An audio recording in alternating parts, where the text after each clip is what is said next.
Parce que l'art et la culture innovent aussi loin des villes, le magazine Chant Libre explore les initiatives étonnantes au cœur des campagnes de la Nouvelle-Aquitaine.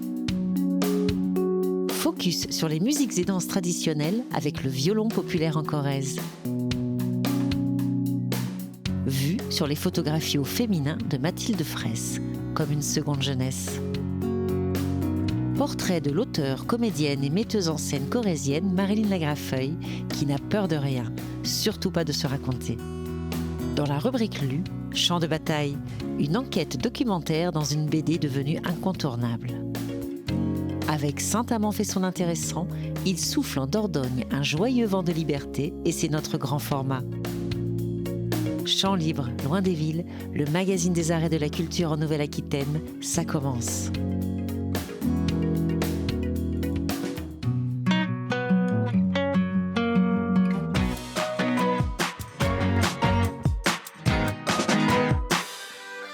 Basé en Corrèze, le Centre régional des musiques traditionnelles multiplie les initiatives pour que soient collectées et transmises les danses et musiques du Limousin.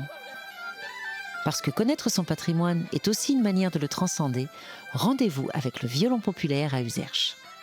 Alors au CRMT, on a une mission d'accompagnement à la création par la résidence artistique pour accompagner des artistes qui ont un ancrage, on appelle nous d'essence patrimoniale, c'est-à-dire qui prennent ce matériau de base et qui l'emmènent dans des formes très différentes vers la création contemporaine.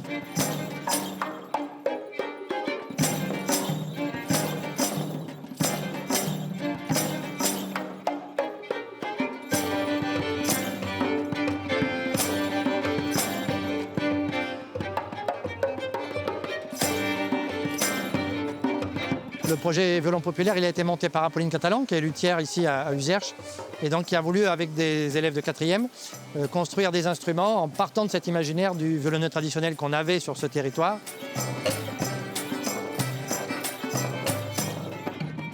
L'idée, c'était pas nous de faire un violon comme les violonneux l'ont fait il y a 100 ans, mais plutôt de copier la démarche, c'est-à-dire se dire on va faire un violon, mais ça va pas partir de ce qu'ils faisaient eux, mais ça va partir de qui on est nous maintenant. Dès le départ, on savait qu'à la fin du projet, il y aurait ces deux musiciens qui joueraient ensemble. Donc Maud Herrera est altiste, donc elle joue un alto, donc c'est pas le même accord. C'est un petit peu plus grave que le violon. Je leur ai dit, en fait, pour la semaine prochaine, vous dessinez ce que vous voulez qui pourrait faire un violon à la fin avec ces 3 dimensions que je vous donne. Au tout départ, on voulait faire une gourde qui a été proposée par un de mes camarades où le violoniste pouvait boire en même temps de jouer du violon. Et on s'est rendu compte que c'était trop lourd et que la taille était trop importante pour pouvoir réaliser ça. Du coup, on est parti sur le thème eau et on l'a fait en bleu avec des rappels à la mer.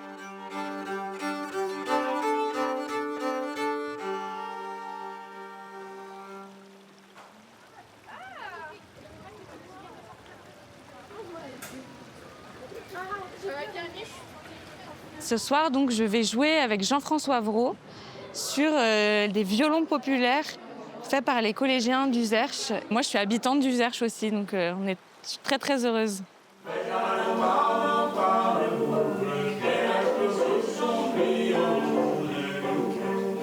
Jouer sur un instrument, c'est toute une aventure de s'approprier un instrument, en ce qui me concerne, un instrument en plastique fait par les collégiens. Donc on a accueilli ces instruments, on les a reniflés, on a joué avec, et puis après on a construit cette demi-heure de musique. La première fois que j'ai fait sonner cet alto, en fait, j'ai été très très surprise.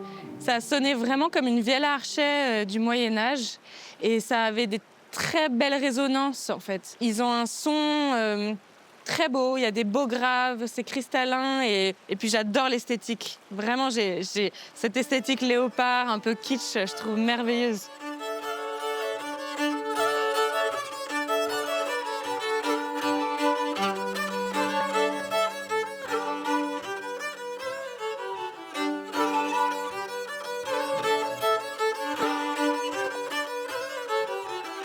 C'est pas si évident de dire on va faire un violon et ça va sonner et des artistes vont s'en emparer et vont jouer avec. Peut-être c'est ça, le truc, c'est de les rendre fiers de ce qu'ils ont fait.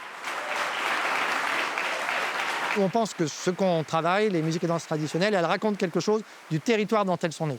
Et on pense que même pour des enfants qui sont arrivés récemment ou qui sont coupés de cette culture-là, leur raconter ça, ça les remet dans une forme d'histoire et d'appropriation du territoire sur lequel ils sont implantés. Un petit tour à droite, un petit tour à gauche, et c'est parti!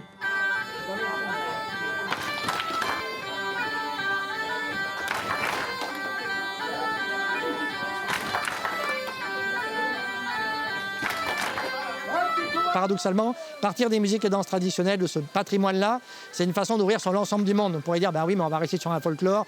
Moi, je ne suis pas intéressé par la musique corrézienne pour la Corrèze. Je suis intéressé parce que la musique corrézienne, la musique même de ce territoire-là, elle raconte à l'ensemble de l'humanité, à l'ensemble des territoires. C'est plutôt ça qui m'intéresse.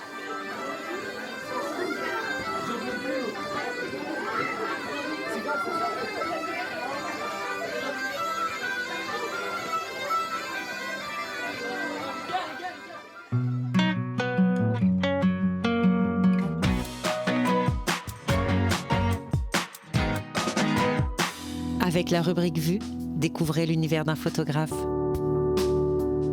C'est à la faveur d'une résidence d'artistes à la maison François Méchain en Charente-Maritime que Mathilde Fraisse arpente les environs en quête de rencontres au féminin. Une manière pour la photographe corrézienne de s'inscrire dans la continuité de son travail. Photographier les gens, leurs objets et leurs intérieurs. Ici, sa quête est précise. Ces dames doivent avoir plus de 70 ans. Pour le reste, c'est les rencontres plus ou moins fortuites, les recommandations d'amis qui lui permettent de se lier à des femmes de tous horizons et de tous milieux. Elle les rencontre chez elles ou dans leur jardin, échange longuement avec elles avant de les prendre en photographie à la chambre et en argentique. Résultat, des portraits forts, au regard tantôt fuyant, tantôt franc, des visages graves ou amusés, mais toujours on retrouve la patte qui fait de Mathilde Fraisse une portraitiste hors pair. L'alliage subtil de complicité et de confiance, de tension et de relâchement. Ces portraits sont accompagnés de prises de vue d'objets du quotidien qui prennent sens dans le livre qui accompagne l'exposition et dans lequel ces femmes se racontent.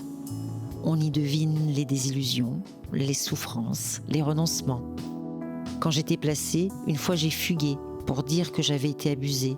J'avais 10-11 ans, on m'a traitée de menteuse, raconte l'une d'elles. Et une autre, faisant écho au titre de cette série « Il ne voit pas qu'on est jeune aussi », d'ajouter « C'est étrange de vieillir, c'est étrange, quand je me regarde dans la glace, je ne me reconnais pas. » Les photographies de Mathilde Fraisse comme une seconde jeunesse.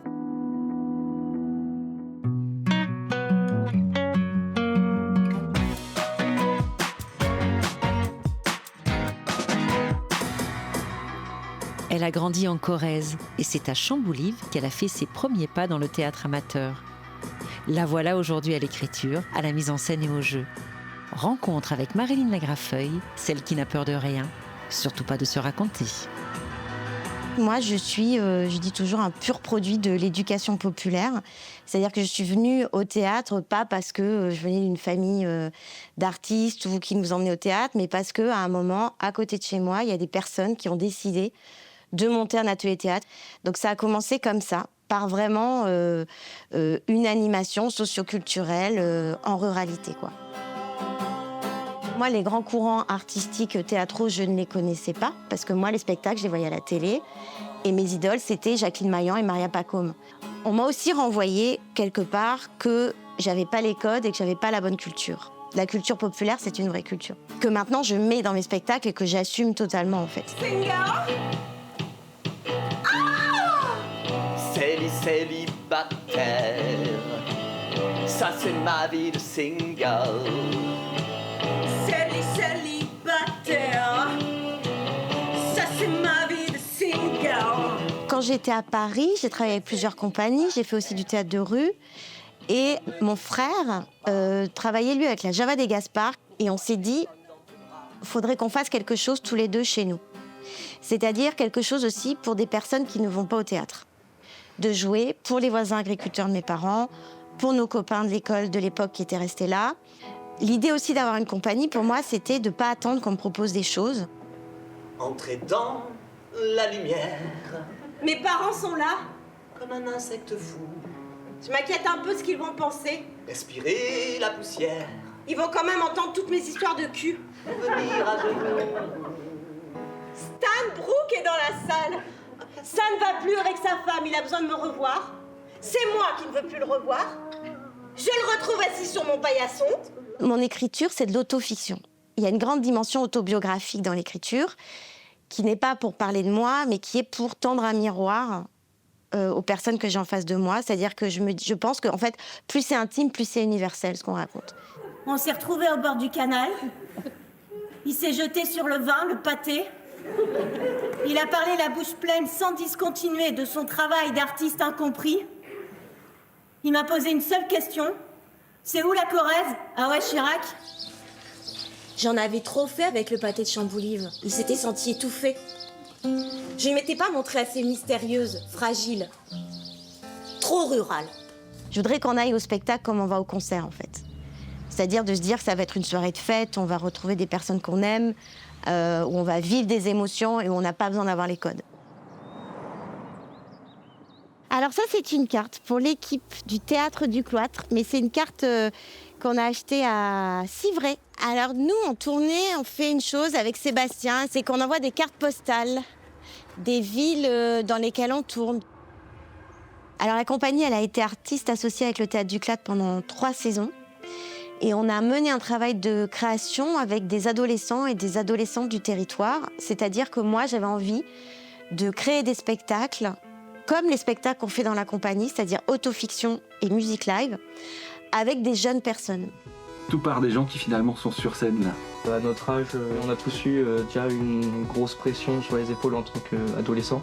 On est tout le temps là à se mettre la pression sur notre physique, sur ce qu'on veut faire, sur ce qu'on est. On nous oblige tout le temps à être comme tout le monde. Quand j'ai commencé au foyer rural de Seillac, la première fois que je suis montée sur la scène surélevée en bois, là, je me suis dit, mais c'est génial parce que je parle et personne ne m'arrête. À Bellac, c'est ça que j'ai voulu transmettre, de dire que le plateau de théâtre, c'est un endroit où tu parles, on ne t'interrompt pas et tu es libre, en fait.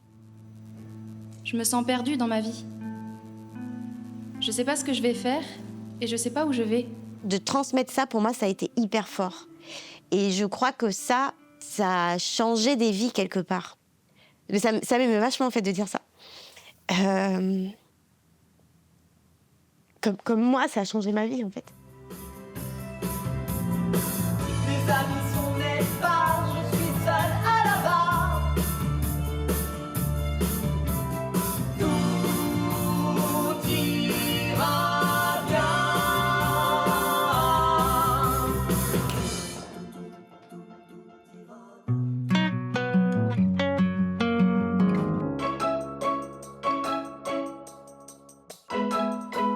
Campagne de Pontivy, 1952. À la sortie de la Seconde Guerre mondiale, l'État fait redessiner les terres agricoles dans la plupart des campagnes françaises, afin que les champs soient accessibles par des chemins carrossables et facilement cultivables par des machines. C'est le remembrement. Les petites parcelles sont regroupées pour en former des grandes. Dans les régions du bocage, les haies et talus disparaissent sous les lames des bulldozers. L'objectif est que la paysannerie produise davantage et que la France devienne une puissance agricole mondiale. Même endroit, 2020.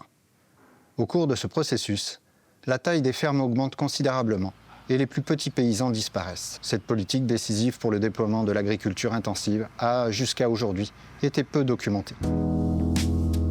J'ai choisi ce livre Champ de bataille, l'histoire enfouie du remembrement, aux éditions La Revue dessinée Delcourt. C'est un ouvrage ultra passionnant, documenté sur l'histoire du remembrement et donc, bien évidemment, notre propre histoire. L'histoire de la France, l'histoire de nos campagnes, l'histoire de ses habitants. Le remembrement, c'est le regroupement de petites parcelles éparses dans la campagne. Le livre raconte le destin en fait, des gens qui ont tenté de résister, avec notamment les gens qui travaillaient dans les administrations, mais également les paysans, les riverains en fait, des zones rurales. Et ça permet en fait, vraiment de découvrir le combat qu'ils ont mené depuis les années 1950 jusqu'à nos jours, et ça continue encore. Inès Léraud a travaillé en faisant vraiment une enquête minutieuse et journalistique du grand reportage. Et elle a travaillé pendant près de 4 ans à cette enquête-là. Pierre Van Hove est un auteur qui travaille au niveau du graphisme avec un dessin très clair. Il a un trait qui permet une lecture fluide de l'histoire. Il utilise vraiment des métaphores graphiques. Donc c'est une BD qui, par son dessin, est très accessible pour tous les lecteurs, qu'ils soient des lecteurs de bande dessinée ou pas.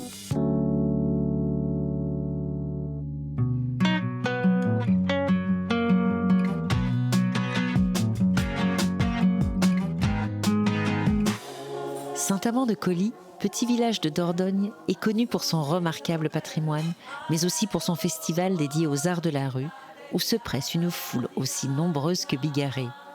Peut-être parce qu'il souffle ici un joyeux vent de liberté et que Saint-Amand est décidément doué pour faire son intéressant. Le festival de Saint-Amand fait son intéressant, c'est un joyeux bordel et c'est un pur bonheur à vivre et j'espère que c'est ce qu'on arrive aussi nous à retranscrire quand on accueille le public, aussi bien dans les spectacles que dans tout ce qui se passe autour, à la buvette. Vinciane, elle est tournée dans le bon sens? Le balcon vers moi. Voilà madame, comme ça elle est bien? Super. Bienvenue dans l'atelier cantine. Ce festival, on l'adore, on l'a fait monter en puissance aussi en venant, quand on allait jouer à droite à gauche, on venait toujours au début des années de Saint-Amand-de-Colly. C'était très très beau de voir une vraie programmation de théâtre de rue, c'est-à-dire oser avec des sujets de société et ce paysage incroyable. Allez, on y va.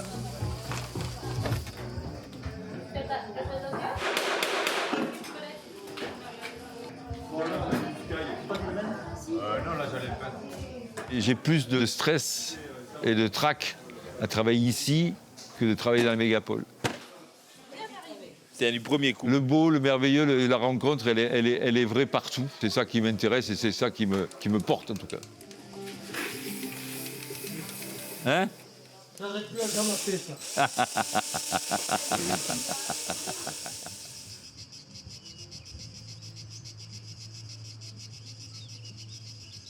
C'est un festival de campagne, mais alors qu'il n'y a rien de campagnard. Hein. Ce festival a la chance de se dérouler dans un lieu quand même assez magique et majestueux. C'est cette vieille pierre, c'est la nature, qui est notre écrin à nous, les artistes, et aux spectateurs et aux bénévoles. Donc on l'investit vraiment comme on veut. On va commencer par faire la valse sur place, où on tourne tous dans le même sens sur un cercle. Allez, on a fait ça. Après, c'est...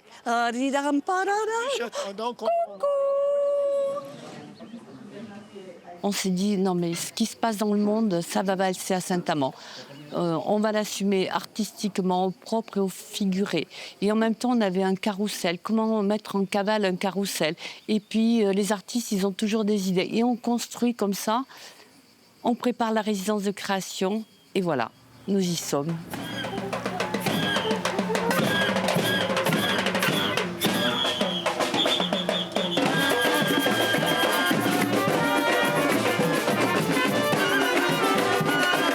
On est vraiment dans une volonté d'ambiance de fête, de réjouissance, même si avec la thématique qu'on a de ça va valser, ça veut dire aussi que pour nous, on peut tout envoyer valdinguer.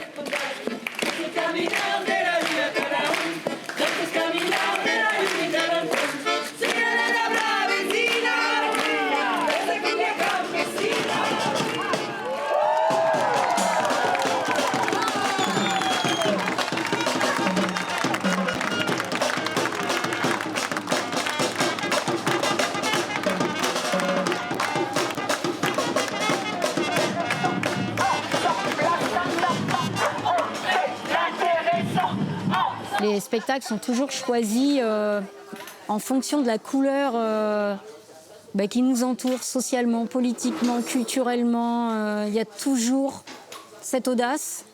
Et n'oublions jamais le merveilleux, parce qu'à Saint-Amand, on peut aussi bien fondre en larmes d'émotion parce que ça nous prend comme ça, ou rire de bon cœur et vraiment plier en deux. Mais il y aura de tout, ça c'est sûr. J'espère que tout le monde Marcherait et se respecter. La beauté de l'être humain. Ton temps que tu as acheté. Tout dépend du nombre de vaches. C'est la troisième création de la compagnie Us et Coutumes en mémoire des Tutsis du Rwanda. L'idée, c'était comment on peut raconter cette histoire à des enfants. On sépare le public. On va d'abord à la pêche aux enfants pour constituer le groupe des enfants pour lequel on a écrit cette histoire un peu allégorique. Ensuite, on sépare aussi les gens qui sont venus ensemble. Et donc, il y a toute une mise en scène qui permet de constituer deux groupes qui ensuite vont vivre deux histoires différentes. Il y a des initiés qui sont habillés en civil et qui parlent à travers la population. Ça, c'est la radio-télévision libre d'Émile Colline, qu'on appellera plus tard la radio de la haine. Nous sommes le 6 avril 1994 à Kigali, au Rwanda, sur la route de Kanombe.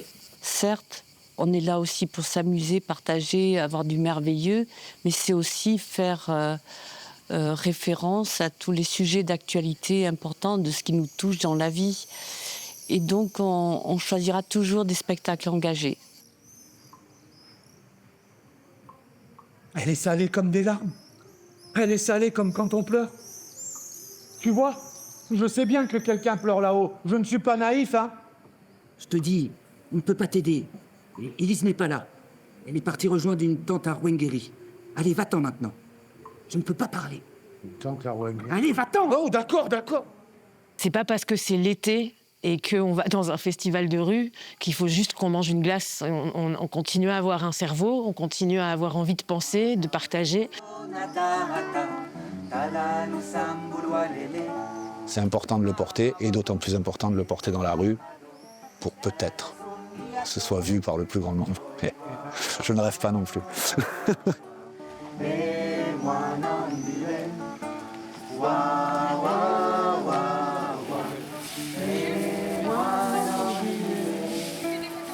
Les bénévoles, c'est une centaine. Des jeunes, des moins jeunes, des retraités, des actifs. C'est surtout en cuisine, au service, aux crêpes. Il fait chaud, on transpire, il faut piétiner, il faut battre, il faut ranger, il faut nettoyer.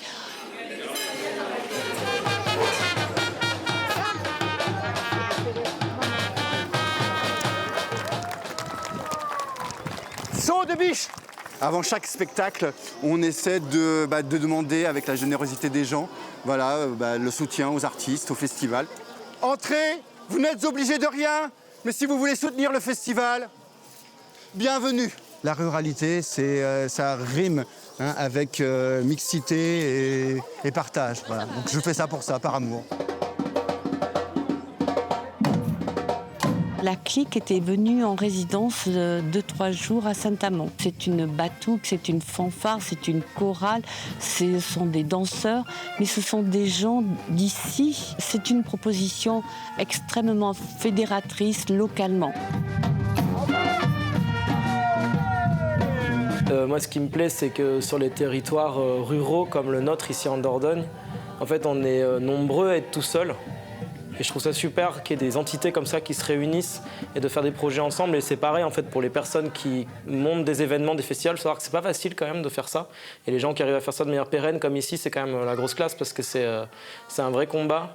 C'est des choses qui sont précieuses de nos jours, je pense, parce que on est vachement tourné vers la peur de l'autre et l'individualisation et tout ça. Et en fait, ici, non.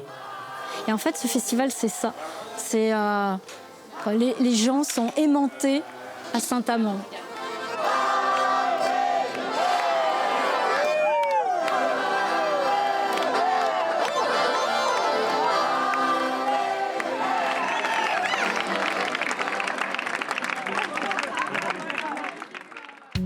Dans le prochain numéro de Chant Libre, focus sur l'excellence du théâtre amateur en Lot-et-Garonne. Vue sur les photographies puissantes de Xavier Bourdereau et de ses hirondelles. En Dordogne, rencontre avec le peintre syrien Moni Fajaj. Dans la rubrique Lue, la BD documentaire Au loup, chronique d'un retour. À Couquec, dans le Médoc, le show capital du cabaret transformiste Le Saint-Sébastien.